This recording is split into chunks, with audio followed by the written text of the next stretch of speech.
Hi bazala bami, welcome to Umgosi noMagatsheni. I am uMagatsheni, Umgosi wethu wanamhlanje bazala bami. It's about the real city makoti, guys. I wanted us to talk about Ukinelwe nomyeni wakhe, the previous episode. So on the previous episode, Ukinelwe ucocela umyeni wakhe ukuthi they went to a bridal shower and there they were given toys, sex toys as a gift, guys, at the bridal shower. So this guy, guys, go ahead and say this. And I'm not very sure.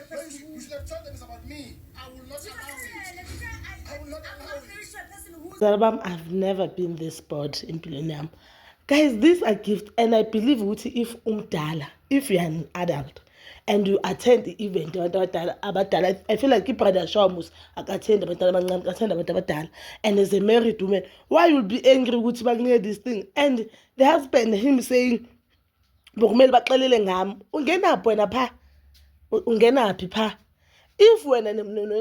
you don't use these things, or if you feel like using these things, is something that you do in your private space.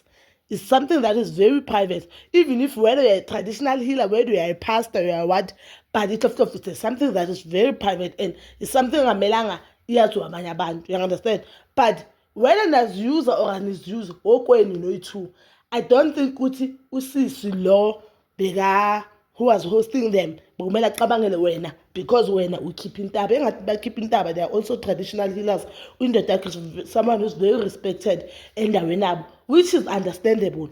But her giving them that gift, I don't think we traditional healers they do cloth. I mean, like, I don't think they ushadile. Ekugcineni kwesuku ushadile, umakoti or nishadile. So the person obanike the gift, ngathi the friends obanike the gift, she was not wrong. That is my honest opinion.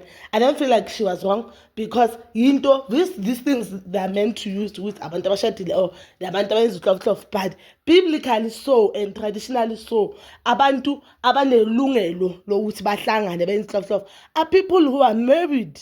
You understand? So I didn't feel or didn't see anything wrong about the present, but I feel like ngathini banomyeni wakhe.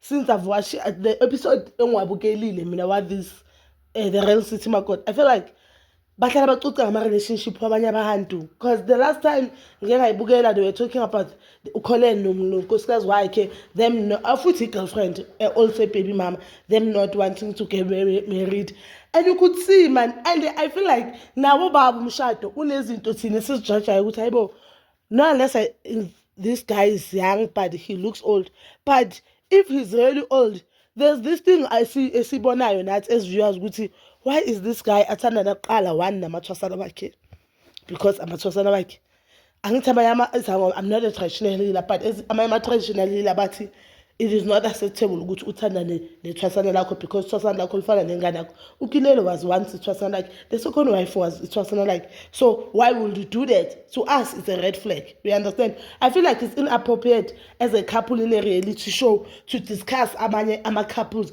on a reality show. You understand? But not something that will show on TV. That is disrespectful because it's giving, you are judging us while thina simjudging and nani know wena maphutha.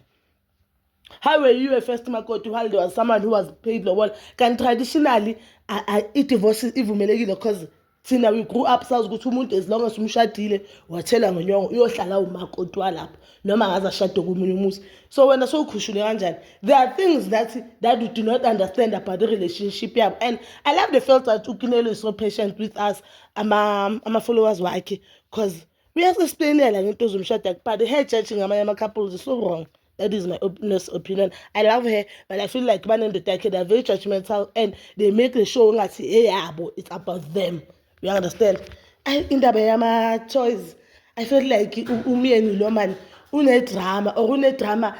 He's giving us drama because this is a reality show and he understands which vele he must give us something to talk about. But maybe this is his character, no. Ayasikho singayenza ubuthina just because wena ufila ngathi kumele sicabangele wena. I mean, like kuma-bridal shower, guys, ifana nalezinto into there's they invite strippers. You understand? They invite strippers. If they have invited a male stripper, then was stripper pays one. Yes, I would say that is totally wrong because Ukinele is a married woman and in the technical peggy party, you understand?